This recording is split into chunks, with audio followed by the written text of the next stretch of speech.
Selamat siang, Abalo Barat. Haleluya. Anda semangat siang hari ini? Amin. Berapa banyak yang tanggal 1 Mei kemarin mengikuti marriage enrichment yang kita lakukan? Boleh lambai-lambaikan tangan? Ya, nah yang sudah lambaikan tangan, bilang sama kiri kanannya yang belum ikut, bilang ya kalau ada lagi ikut ya, bilang gitu ya. Karena saya dengar-dengar itu heboh sekali ya, sampai Maisonet mau runtuh begitu, wah serunya banget gitu ya. Sesi terakhir jangan ya, udah jangan dibahas lagi ya kalau itu ya. Nah, juga Bapak Ibu Anda lihat orang di kiri kanan Anda, kalau ada wanita yang masih single ya umur 25 tahun ke atas, itu mungkin bisa jadi Anda atau mungkin anak Anda atau teman Anda atau tetangga Anda atau orang yang Anda jumpai di pinggir jalan, Anda tanya dia masih single, bilang sama dia ya ikut nanti CLC single ya. Karena itu juga pasti gak kalah hebohnya juga ya. Anda sudah lihat ya posternya tadi udah gak kalah sama film yang di Netflix itu ya. Oke, hari ini saya akan berkhotbah judulnya tentang mengingat Tuhan di dalam setiap waktu. Boleh dimunculkan ya slide saya, mengingat Tuhan di setiap waktu. Beberapa waktu yang lalu saya tergerak untuk menyampaikan pesan tentang Nuh ya Bapak Ibu ya. Tapi waktu itu saya masih bingung mau ngomong apa ya tentang Nuh ya. Berdoa, bergumul, berkonsultasi juga dengan grup kalau kita namanya grup doktrin atau grup pengajar firman gitu ya. Di Abalo Barat ada 8 orang, saya nanya-nanya di grup ya. Akhirnya ada 3 poin yang kita akan pelajari dari kehidupan dan kisah Nuh dan air bah. Nah mari kita mulai Bapak Ibu ya. Kejadian 6 ayat yang ke-5 dan kejadian 6 ayat yang ke-12. Ketika dilihat Tuhan bahwa kejahatan manusia besar di bumi dan bahwa segala kecenderungan hatinya selalu, sudah lihat, segala kecenderungan hatinya selalu membuahkan kejahatan semata-mata. Bapak Ibu, ini sebuah episode paling gelap yang pernah terjadi dalam kehidupan peradaban manusia. Karena hampir semua manusia, kecuali Nuh pada zaman itu, ya, segala keinginan hatinya selalu membuahkan kejahatan semata-mata. Wah, saya membayangkan, ini jangan-jangan baru bangun tidur, buka mata aja bikin dosa apa ya hari ini ya.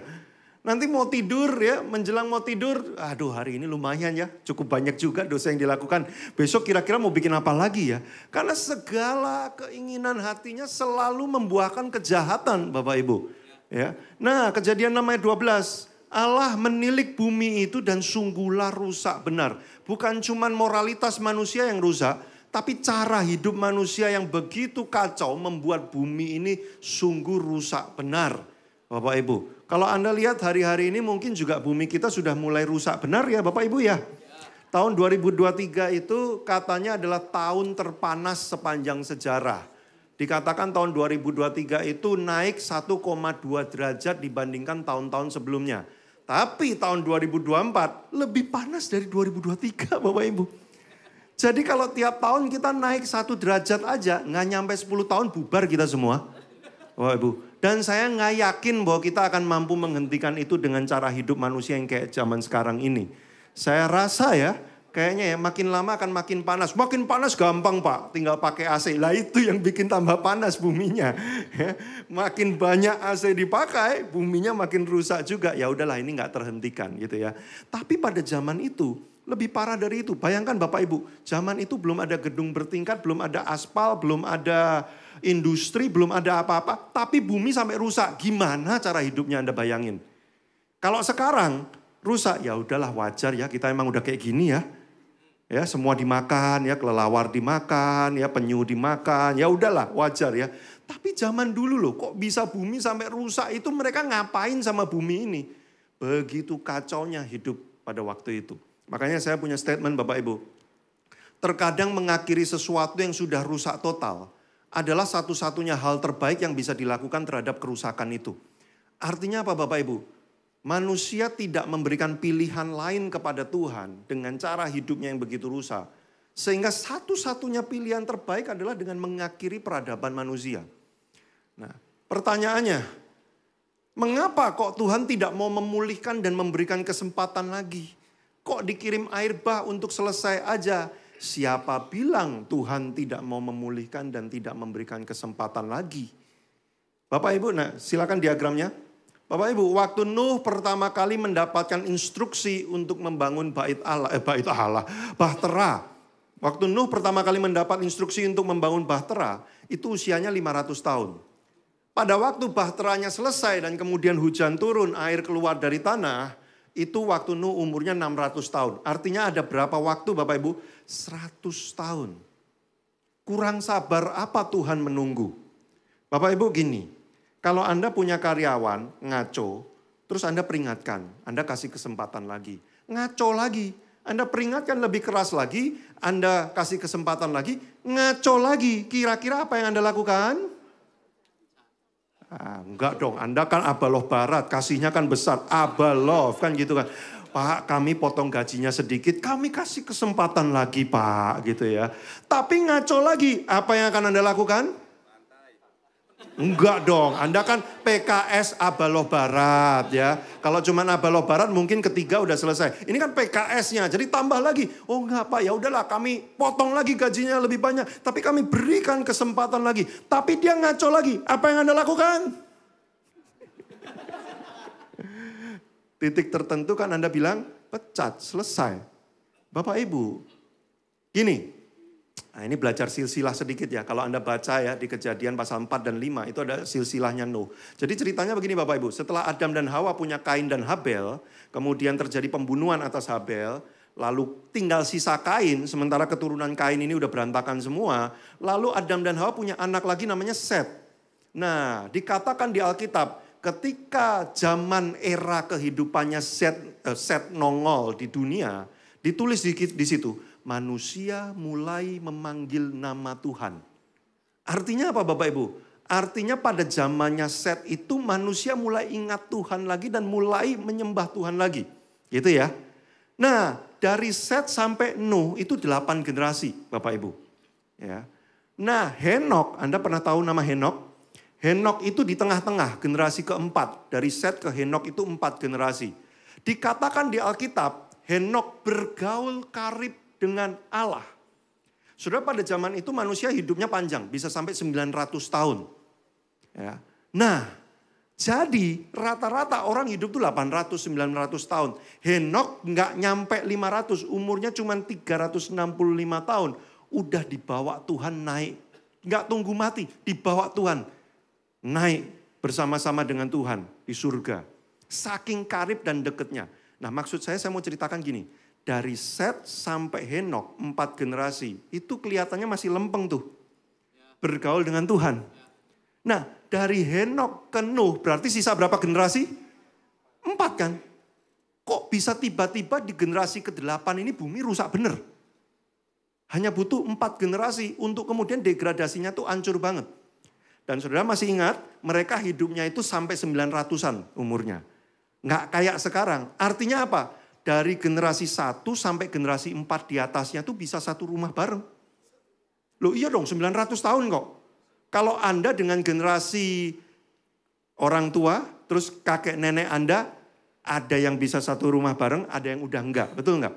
Nah bayangkan di zaman itu tuh bisa dengan ayah ibunya, kakek neneknya, ditambah satu lagi. Masih bisa jogging pagi bareng. Ya, masak bareng, ngapa-ngapain bareng. Karena umur manusia panjang banget. Artinya sebenarnya generasinya Henok sampai ke generasinya Nuh itu tuh sebenarnya masih dalam satu lingkup bumi yang sama. Masih hidup bareng-bareng. Tapi Bapak Ibu, kenapa setelah generasinya Henok menuju ke 8 dari generasi 4 ke 8 ini kok bisa rusak bener? Saya curiga, ini kecurigaan saya ya. Saya curiga mulai generasi ke-5 itu sesuatu terjadi. Dan sampai generasi ke-8, bumi rusak total, moralitas hancur total. Hanya dalam beberapa generasi. Artinya apa Bapak Ibu? Artinya sangat parah sekali. Untuk membuat generasi ke-4 dari keluarga Anda, sampai di generasi Anda itu bubar total. Itu butuh sebuah kejadian yang ekstrim sekali. Bapak Ibu. Nah ini yang terjadi. Makanya kemudian boleh dimunculkan statement saya. Kisah air bah itu bukan kisah tentang murka Tuhan pada manusia. Banyak orang tuh kalau baca air bah itu titik beratnya kepada gini loh. Ih Tuhan kok jahat banget ya. Tuhan kok menghapuskan manusia dengan air bah. Bapak Ibu gini loh. Kalau saya yang jadi Tuhan ya. Saya udah greget banget ya. Kayak tadi tuh karyawan dikasih kesempatan ngaco lagi. Kesempatan ngaco lagi. Kesempatan. Sampai udah level gregetnya itu udah paling mentok. Apa yang dilakukan? Penggal kan gitu kan. Selesai udah gak babi bu lagi. Pecat pulang gak usah lagi kerja. Jret.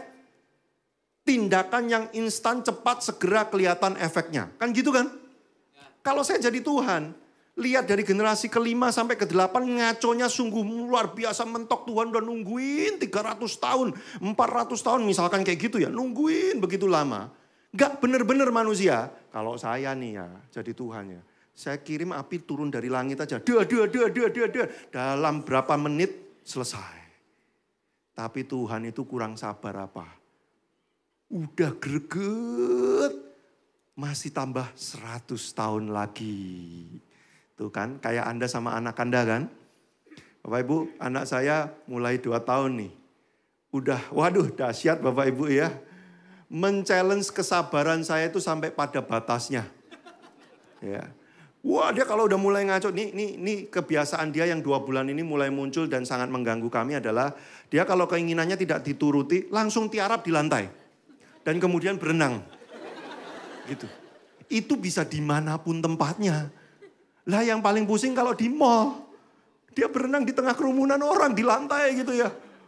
Dari mulai ilo, no. Ilo, no. Sampai saya udah ilo gitu. Dia makin wah. Jadi saya udah mentok aja dia masih challenge lagi. Anda pernah ngerasain yang punya anak ya? Pasti ya. Nah ini manusia tuh kayak gitu sama Tuhan. Tapi Tuhan masih tambah 100 tahun lagi. Jadi kisah Nuh itu bukan tentang Tuhan murka marah sama manusia. Coba kisah Nuh dan kisah air bah adalah kisah tentang kesabaran Tuhan yang luar biasa Bapak Ibu. Dan ini kisah tentang apa? Boleh dimunculkan lagi. Kisah air bah adalah kisah tentang manusia yang memang kurang ajar banget. Menantang kesabaran Tuhan sampai pada batasnya. Bapak Ibu kalau Anda baca kisah Nuh, jangan cuma titik beratkan pada air bah. Anda harus titik beratkan gini loh. Kenapa kok sampai air bah itu datang? Karena manusia sungguh level kejahatannya itu tidak terkira sama sekali. Bapak Ibu jujur hari-hari ini ya. Kalau Anda baca berita ya. Pernah gak sih Anda geleng-geleng kepala dan bertanya. Manusia kok bisa gitu? Pernah gak? Saudara lihat berita yang kapan hari itu ada babysitter gamparin anak sampai bengep. Saya punya anak tuh kayak langsung gitu ya. Itu belum apa-apa Bapak Ibu. Gara-gara baca berita itu saya dikasih link-link dibawa lagi sama algoritma ya. Ke berita-berita lain yang lebih mengerikan. Ya, ada anak baru lahir ditinggal di pinggir tepi jalan. Dalam keadaan masih ada apanya itu? Ari-arinya gitu ya. Udah ditinggal aja di pinggir jalan gitu kan. Kayak kucing gitu kan. Mengerikan. Dan kita bertanya, manusia kok bisa gitu ya? Kalau Anda baca bukunya Casey Carsten, Dunia Membutuhkan Seorang Bapak. Dia membuka di chapter pertamanya. Itu ceritanya di Afrika. Teroris. Si terorisnya itu umurnya masih 13 tahun. Tapi bisa penggal orang itu gampang banget. Potong tangannya, potong apanya, itu biasa banget. Sampai si Casey Carsten tuh menulis gini loh. Manusia kok bisa sampai tingkat kejahatannya tuh sampai kayak gitu. Bayangkan di zaman Nuh, itu semua seluruh dunia kayak gitu. Kecuali Nuh. Dan Tuhan masih panjangin 100 tahun lagi. Dan hukumannya bukan api turun dari langit. Hukumannya pelan-pelan. Hujan dulu. Pernah nggak Anda hujan terus Anda langsung banjir gitu rumahnya?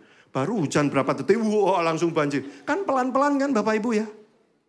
Artinya apa? Memberi kesempatan gitu loh. Hujan turun tuh memberi kesempatan. Siapa tahu kalau udah semeter tuh inget Tuhan ya. Nanti kalau udah di sini gitu ya inget Tuhan. Atau udah menjelang hidung inget Tuhan. Tapi Alkitab ya mencatat tidak ada yang berseru bertobat tuh. Udah dipanjangin sampai mentok. Tapi itulah manusia. Apa sih pesan yang saya coba sampaikan dengan menggambarkan situasi pada waktu itu Bapak Ibu? Ini ayatnya. Mazmur 103 ayat 8-11. Tuhan memang adalah penyayang dan pengasih, panjang sabar. Dan berlimpah kasih setia. Tidak selalu ia menuntut. Ingat loh Bapak Ibu, enggak semua hal dia tuntut loh. Enggak kayak mantanmu. Ya, makanya Anda putusin dia, apa-apa nuntut, kan gitu ya. Dan tidak untuk selama-lamanya ia mendendam. Tidak dilakukannya kepada kita setimpal dengan dosa kita. Lihat, dia panjang-panjangin terus loh. Dan tidak dibalasnya kepada kita setimpal dengan kesalahan kita. Tetapi setinggi langit atas bumi, demikian besarnya kasih setianya atas orang-orang yang takut akan dia. Penting kata takut akan dia. Banyak orang memahami Tuhan hanya besar kasihnya, tapi tidak memahami keadilan dan kebenaran Tuhan. Sehingga tidak punya rasa takut akan Tuhan. Ayat berikutnya. Tetapi kasih setia Tuhan dari selama-lamanya sampai selama-lamanya atas orang yang takut akan dia. Dan keadilannya bagi anak cucu, bagi orang-orang yang berpegang pada perjanjiannya. Dan yang ingat untuk melakukan titahnya. Kenapa judul khotbah saya itu ingat Tuhan dalam setiap waktu Bapak Ibu. Karena seringkali kita itu menggampangkan kasih setia Tuhan. Tuhan itu maha pengampun, gak apa-apa. Ya bikin salah dikit-dikit nanti juga minta maaf diampuni. Ayatnya kan ada. Apabila kamu mengaku dosamu maka Allah adalah setia dan adil. Kan gitu ya. Ya udahlah bikin salah nanti tinggal minta maaf aja. Satu kali saya pulang kampung saya ngobrol sama mama saya. Dan seringkali topik kami itu tentang gereja dan orang Kristen. Lalu mama saya mengeluarkan sebuah statement pernyataan yang membuat saya cukup kaget juga. Dia bilang gini, ajaran Kristen itu kurang masuk akal. Hah? Maksudnya gimana, Ma? Iya, enak ya, bikin salah, minta maaf, selesai. Dia bilang gitu. Terus dia bilang gini, yang benar itu ajaran filsafat Cina itu loh. Karena dia dulu sekolahnya SD yang Tionghoa itu loh Bapak Ibu ya. Kan diajari, kalau Anda lihat film silat itu kan mereka suka ngucapin sambil kepalanya gini. Nah gitu ya kan, itu kan filsafat kehidupan. Dia bilang gini, yang benar tuh filsafat Cina tuh. Semua tindakan itu ada ganjarannya, ada hukumannya. Wah orang Kristen enak banget minta maaf selesai. Kadang-kadang saya pikir memang benar makanya jadi kurang ajar orang Kristen. Ya, karena kasih karunia kita tuh jadi menggampangkan. Nah makanya boleh dimunculkan statementnya. Sayangnya Tuhan, kasihnya Tuhan tidak bisa dipisahkan dari kebenaran dan keadilannya. Bapak Ibu. Naturnya Tuhan itu ada dua. Dia sayang, iya. Panjang, sabar. Tapi Anda juga jangan lupa bahwa dia itu adil dan benar. Nah, apa artinya bagi kita? Take away yang pertama. Take away itu pesan yang dibawa pulang Bapak Ibu ya. Bukan babi panggang yang dibawa pulang. Itu take away-nya di tempat lain aja. Di sini take away yang pertama adalah hanya karena Tuhan besar kasih setianya. Bukan berarti kita boleh hidup seenaknya dan menindas kasih Tuhan. Bapak Ibu gini, nih bapak-bapak. Kalau misalkan ya istri Anda tuh trust banget, percaya banget. Wah istri saya mah percaya banget sama saya. Dia mah cinta mati abis sama saya. Nggak mungkin tinggalin saya. Saya mau kayak apapun dia tetap cinta sama saya. Apakah gara-gara itu Anda punya hak boleh selingkuh? Kalau sampai Anda ngomong gini, ini istri saya ini udahlah. Dia percaya gak pernah ngecek handphone saya, gak pernah nanya kenapa saya pulang malam. Dia mah cinta banget sama saya, makanya saya selingkuh. Gila itu suami pasti. Suruh ikut marriage enrichment kalau bisa 10 kali didengar berulang-ulang itu sesinya. Kan gak gitu. Istri-istri, mana ada yang berpikir gini. Suamiku ini wah baik banget, ini orang paling sabar sedunia ya. Dia nurut, pokoknya saya suruh apapun dia nurut, makanya saya berkuasa atas dia. Saya habisi dia, ya dia nurut banget sama saya. Itu istri pasti kurang normal. Enggak dong, justru semakin kita tahu dia cinta dan trust sama saya, itu sebabnya saya makin menjaga kepercayaan dia. Kan gitu ya Bapak Ibu ya?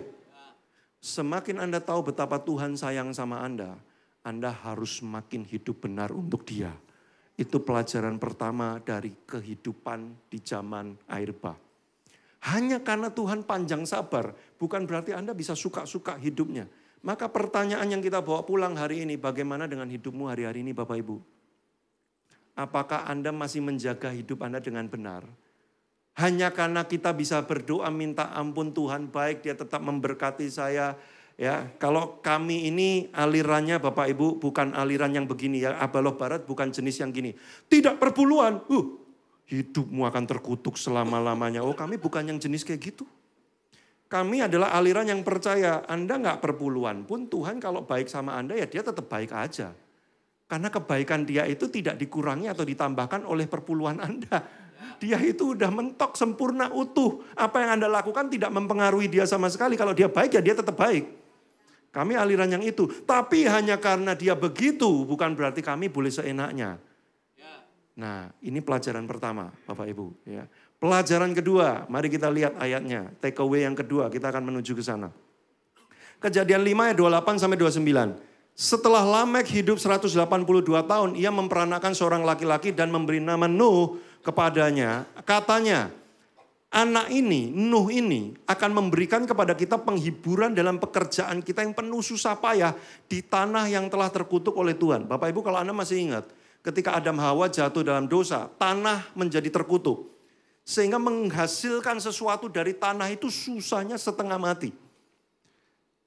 Lalu waktu Nuh lahir, dikatakan Nuh akan mengakhiri masa itu.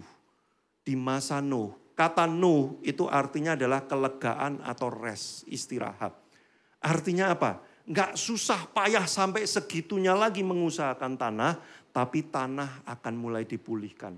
So siapa bilang Tuhan enggak memberi kesempatan baru dan enggak mau memulihkan? Tuhan memberi kesempatan baru. Kejadian 8. Boleh? Ketika sudah selesai air bah dan Nuh keluar dari bahtera, mempersembahkan persembahan untuk Tuhan, lalu Tuhan membuat janji dan salah satu perkataan Tuhan pada Nuh adalah begini, selama bumi masih ada, takkan berhenti-henti musim menabur dan menuai, dingin dan panas, kemarau dan hujan, siang dan malam. Artinya apa? Sejak hari itu, sejak Nuh keluar dari bahtera, tanah sudah berhenti kutuknya. Dan mulai ada musim menabur, musim menuai. Artinya apa Bapak Ibu? Ada waktunya untuk istirahat. Enggak harus diusahakan terus. Mengusahakan waktu menabur, tapi nanti hujan turun, ada waktunya akan menuai dan menikmati hasil tuaian. Itu ketika zaman Nuh keluar dari bahtera. Artinya apa? Next. Kisah Nuh bukan kisah Tuhan menyerah pada manusia.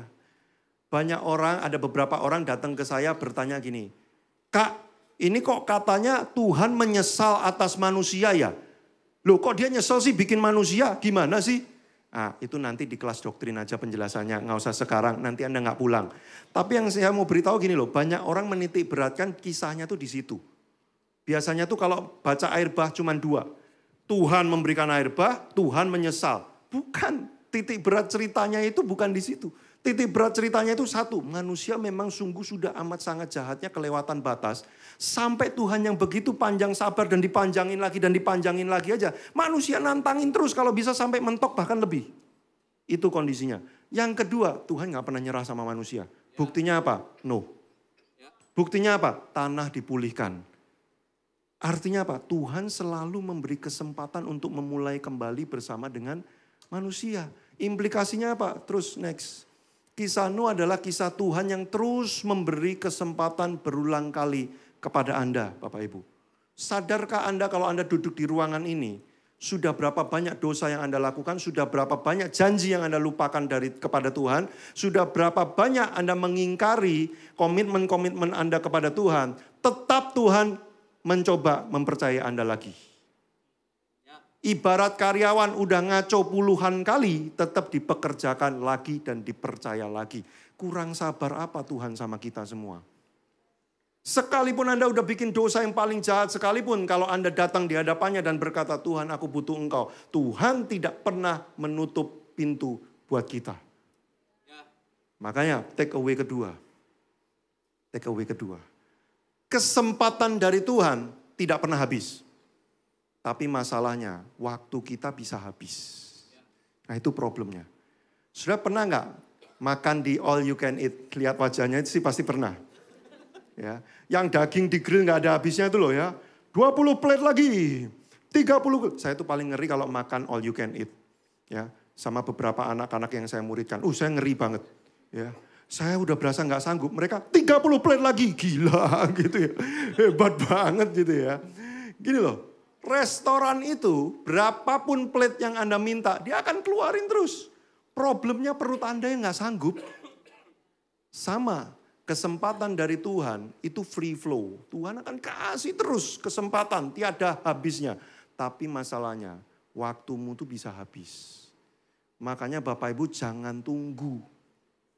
Buat engkau yang mendengar tentang Yesus dan engkau belum pernah benar-benar menerima dia jadi juru selamat. Jangan tunggu, sekarang waktunya karena waktumu bisa habis. Jangan bilang gini loh, ntar ya kalau aku udah agak enakan. Gak bakal enakan, udah sekarang aja. Justru kamu butuh Yesus supaya kamu agak enakan. Nanti kalau aku udah berhenti ngerokok lah, aku baru ikut Yesus. Justru kamu butuh Yesus supaya kamu bisa berhenti ngerokok, kebalik Pak. Gitu ya. Nantilah ya kalau aku udah agak bener. Gak akan bener percaya saya. Kamu butuh Yesus supaya kamu jadi lebih bener.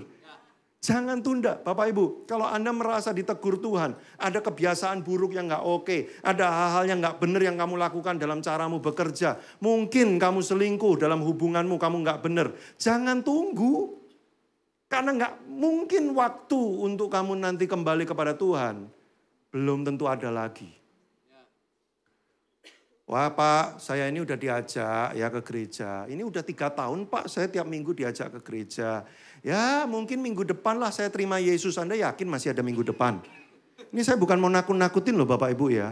Tahun 2015 kita Balok Barat bikin empowerment camp. Anda masih ingat gak di Gading Serpong? Wah seru, luar biasa rame. Berapa bulan kemudian salah satu jemaat dari ibadah mahasiswa kami, ibadah youth profesional muda kami. Umurnya baru 23 tahun. Dipanggil Tuhan. Saya pelayanan di worship ada salah satu WL, umurnya masih 30-an Bapak Ibu. Cancer survivor. Kami pikir kansernya sudah hilang, udah selesai, dia udah baik, dia udah pelayanan jadi WL lagi. Berapa tahun kemudian kankernya balik lagi dan cuman hitungan 1 minggu, dia udah dibawa Tuhan. Saya bukan mau nakut-nakutin dengan kematian, enggak ya. Tapi saya mau beritahu gini loh, waktu kita itu bisa habis. Terbatas. Jadi kalau Tuhan benar-benar bicara kepada engkau sekarang, jangan tunggu. Jangan tunggu. Sudah waktu saya nyiapin khotbah ini. Sebelum saya berkhotbah pada saudara, khotbah yang saya siapkan berkhotbah kepada pengkhotbahnya lebih dulu. Anda bingung, kok khotbah. Saya lagi nyiapin khotbah ya. Khotbah yang saya mau ngomongin ini nih, berkhotbah sama saya dulu. Saya bertobat dulu. Ada beberapa cara hidup saya yang gak benar yang bikin saya itu kurang maksimal sama Tuhan. Gara-gara saya nyiapin khotbah ini, saya ngomong Tuhan sekarang. Saya gak nunggu nanti, saya gak nunggu. Lihat dulu Tuhan, jemaat yang lain kira-kira pada mau gak? Kalau enggak enak aja gua sendirian ya. Rame-rame lah ya, tunggu dulu reaksinya. Enggak. Sekarang karena saya tahu belum tentu ada kesempatan lain lagi Tuhan berbicara kepada saya Bapak Ibu. Belum tentu ada kesempatan hati saya itu bisa ngerti teguran dari Tuhan. Maka sekarang waktunya kalau engkau belum menerima Yesus sebagai Tuhan. Sekarang, hari ini, waktu nanti kita berdoa, terima Yesus sebagai Tuhan. Kalau engkau merasa ada hal yang harus diubah dalam hidupmu, ubahlah sekarang. Minimal dimulai dari aku ngambil keputusan Tuhan, aku mau berubah sekarang. Kita gak pernah tahu Bapak Ibu. Kita masih punya kesempatan tuh berapa banyak.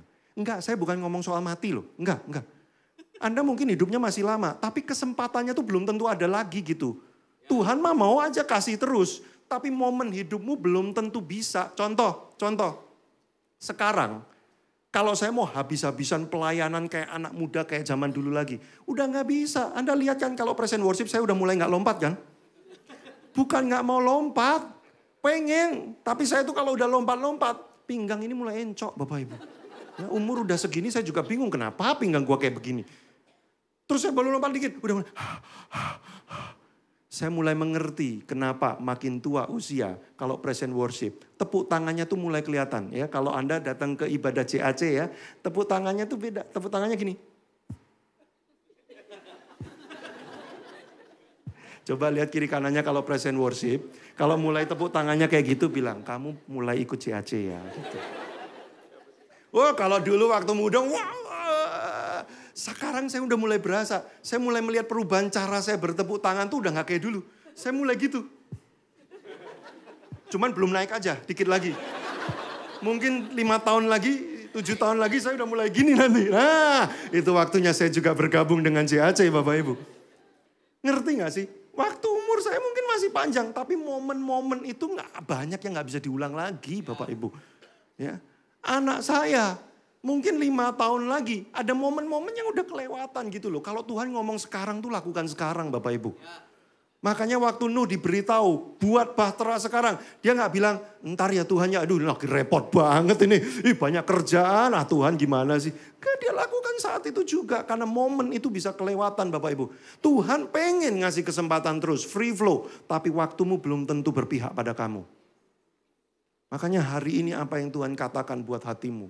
Teguran apa, perkataan apa, jangan tunda sekarang. Poin ketiga, udah hampir selesai. Cepet kan kalau saya khotbah Bapak Ibu, makanya jangan tidur. Kalau saya khotbah Anda tidur mah kelewat set. Tiba-tiba semua udah pulang aja. Yeni, di manakah engkau berada? Tunjukkan pesonamu. Ya. Poin ketiga, Matius 24 ayat 37 sampai 39. Sebab sebagaimana halnya pada zaman Nuh, demikian pula halnya kelak pada kedatangan anak manusia. Sebab sebagaimana mereka pada zaman sebelum air bah itu makan dan minum, kawin dan mengawinkan. Sampai kepada hari Nuh masuk ke dalam bahtera. Bahkan Nuhnya sudah di dalam bahtera. Mereka masih gak sadar apa yang akan terjadi. Mereka tidak tahu akan sesuatu. Sebelum air bah itu datang dan melenyapkan mereka semua. Demikian pula kelak pada saat Yesus datang yang kedua kalinya. Pelajaran ketiga dari kisah Nuh, itu adalah gini loh Bapak Ibu. Manusia waktu itu hidup tanpa kesadaran bahwa akan ada sesuatu yang terjadi. Mereka makan-makan, kawin mengawinkan. Artinya apa sih? Hidup sesenang-senangnya, apa segala macam. Mereka gak sadar itu hari terakhirnya mereka. Bahwa bumi akan selesai pada hari itu. Air bah akan memenuhi bumi. Gak sadar. Kelak waktu Yesus datang yang kedua kalinya, itu akan terjadi juga. Manusia tetap santai, tetap shopping, tetap ini, hedon apa segala macam. Mereka tidak sadar, siangnya sangkakala berbunyi, Yesus datang. Sorenya sangkakala berbunyi, Yesus datang. Atau mungkin malam harinya sangkakala berbunyi, Yesus datang. Tapi tidak bagi anak-anak Tuhan yang mencintai Tuhan. Bapak Ibu, kalau Anda menanti-nantikan orang sama enggak menantikan orang itu beda jauh. Kalau Anda lagi nunggu-nunggu, Anda janjian sama orang, terus Anda lagi nunggu-nunggu gak tahu kapan dia datang. Apa yang Anda lakukan Bapak Ibu? Anda kan terus mencermati, betul gak? Begitu dia dari ujung, udah kelihatan mobilnya, atau udah kelihatan baju favoritnya dia, atau rambutnya yang khas itu, ya karena warnanya pelangi rambutnya. Ya kelihatan dari jauh. Anda udah langsung siap. Karena Anda menanti-nantikan, betul gak? Tapi kalau orang gak nyadar dan gak menanti-nantikan, lagi sibuk tiba-tiba orangnya di belakang, cepet amat kok tiba-tiba udah datang. Anak-anak Tuhan yang menanti-nantikan Tuhan tidak akan kaget dengan kedatangan Tuhan. Why? Mereka menunggu-nunggu. Penting sekali kenapa bagian ketiga ini saya simpan di paling terakhir Bapak Ibu. Gini loh, nah boleh dimunculkan ya. Kekristenan mula-mula, murid-murid Yesus, gereja mula-mula, jemaat mula-mula. Kenapa kekristenan mereka tuh begitu kuat, aktif, dinamis, hebat banget kalau kita baca kisah para rasul. Karena semua orang percaya pada zaman itu hidup dengan sense bahwa Tuhan akan segera datang. Kalau Anda baca surat-suratnya Paulus, Petrus, cara ngomong mereka itu menunjukkan, menyiratkan bahwa mereka percaya Yesus itu udah deket banget loh, sebentar lagi mau datang loh. Makanya cara hidup mereka berbeda. Bapak Ibu, jujur saja, banyak orang Kristen tidak punya sense akan kedatangan Tuhan yang kedua kalinya.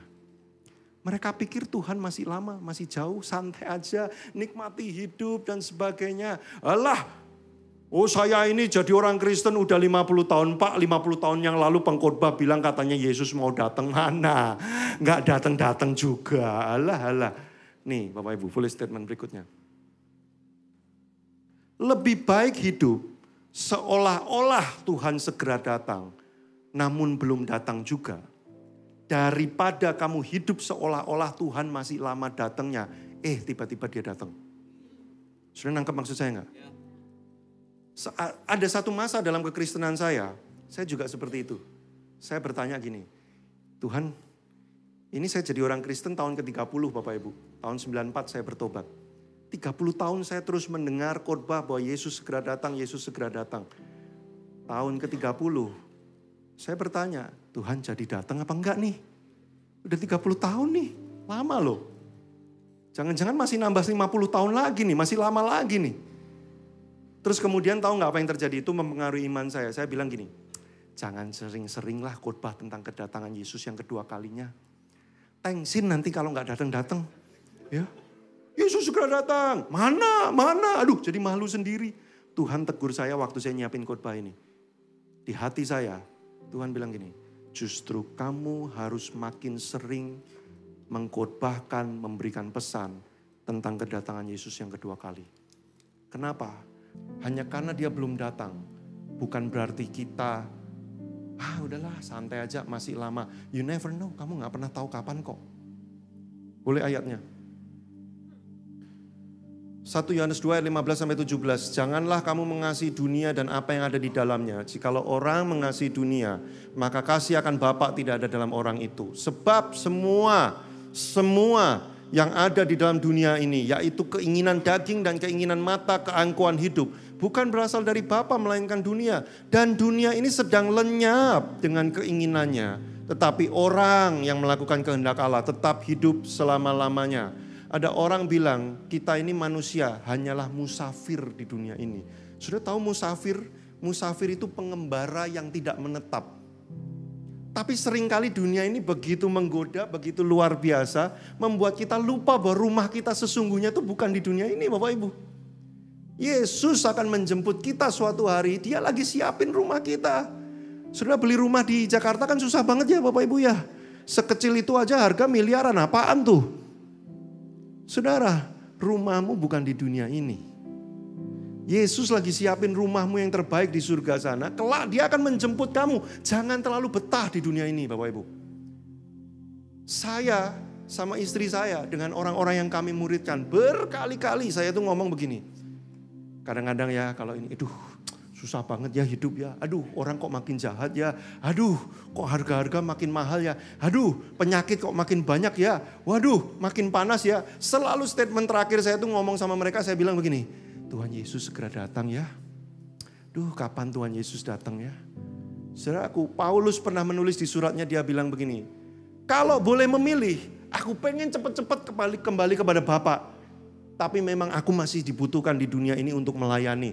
Tapi kalau bisa milih, aku pengen cepat-cepat kembali kepada Bapa. Nah ini dilema, gimana ya? Aku pengen bersama dengan Bapa, tapi aku masih dibutuhkan pelayanan di dunia ini. Dilema hatinya, itulah musafir saudara. Orang jalan-jalan ke Jepang, bagus sekali. Tapi janganlah engkau keblinger menetap di sana karena suami istrimu masih ada di sini. Anakmu masih ada di sini. Ada nggak yang tugas keluar kota sendirian, istrinya ditinggal, anaknya ditinggal di rumah. Terus Anda betah banget di situ. Terus Anda ngomong, istriku aku tidak pulang lagi. Aku akan tinggal di sini, ini tempat bagus banget. Istrimu akan bilang, gila lu gitu. Sudah nangkep maksud saya? Jangan terlalu betah dengan dunia ini, saudara. Jangan terlalu mencintai dunia ini. Oke, dunia ini seru. Tapi you never know, kamu gak pernah bisa bayangkan apa yang menanti kita di atas sana, Bapak Ibu. Ya, saya pernah ngomong sama anak-anak muda begini. Ayo, Yesus segera datang. Terus dia bilang gini, jangan Kak. Loh kenapa? Aku belum married. Lu pikir menikah itu... Kamu pikir menikah itu betapa luar biasanya sampai mengalahkan kedatangan Yesus gitu? Kalau kamu datang, kalau kamu tahu bagaimana kehidupan bersama dengan Tuhan di surga nanti. Gak married juga gak apa-apa, serius. Tapi kadang kita tuh gitu loh, ada orang bilang gini, saya tuh berkali-kali bilang gini, Yesus segera datang. Jangan dong Pak, kenapa? Aku masih belum ke Eropa. Hah? Serius gitu. Jangan dong Pak, aku masih belum menikmati hidup yang lebih baik. Justru itu Yesus cepetan datang. Supaya kamu menikmati hidup yang jauh lebih baik. Sudah nangkep gak sih maksud saya? Kadang-kadang kita gak sadar, kita itu mengira ada sesuatu yang lebih baik dari Yesus di dunia ini. Yang membuat kita itu kayak begitu cinta, menikmati dunia ini. Sampai Yesus jangan buru-buru datang. Jangan buru-buru datang, aku masih belum puas dengan dunia ini. Nanti ya kalau udah mentok, percaya saya, dunia gak akan memuaskan kamu. Tanya Salomo, baca kitab Pengkhotbah. Semua yang di bawah langit ini sia-sia. Dia ngomong, menulis banyak buku pun sia-sia. Saya nulis 47 buku. Sudah, Nggak akan ada yang memuaskan kamu. Kamu mau pergi ke ujung dunia, wisata ke luar angkasa, makan daging wagyu paling mahal, paling enak dan sebagainya. Engkau pikir itu kenikmatan yang tertinggi. Kamu belum tahu kehidupan bersama dengan Yesus. Murid Yesus itu loh saudara. Murid Yesus itu loh. Betapa merindukannya Yesus datang lagi. Karena mereka pernah merasakan hidup bersama Yesus yang cuma 3,5 tahun itu terlalu indah, terlalu mahal untuk ditukar dengan kehidupan 1000 tahun di dunia ini, saudara. Makanya buat mereka menyongsong Yesus, entah mereka yang mendatangi Yesus karena kematian atau Yesus yang menjemput mereka kelak kedua kalinya, gak penting. Yang penting aku cepetan ketemu Yesus. Saya bukan ngajarin kita pengen cepet mati, saudara. Bukan, jangan pulang dari sini berdoa Tuhan jemput aku sekarang. Bukan. Tapi maksud saya gini loh, apakah kamu masih menanti-nantikan kedatangan Tuhan? Apakah kamu masih merindukan kapan Yesus engkau segera datang? Ayo dong Tuhan Yesus, aku menantikan engkau.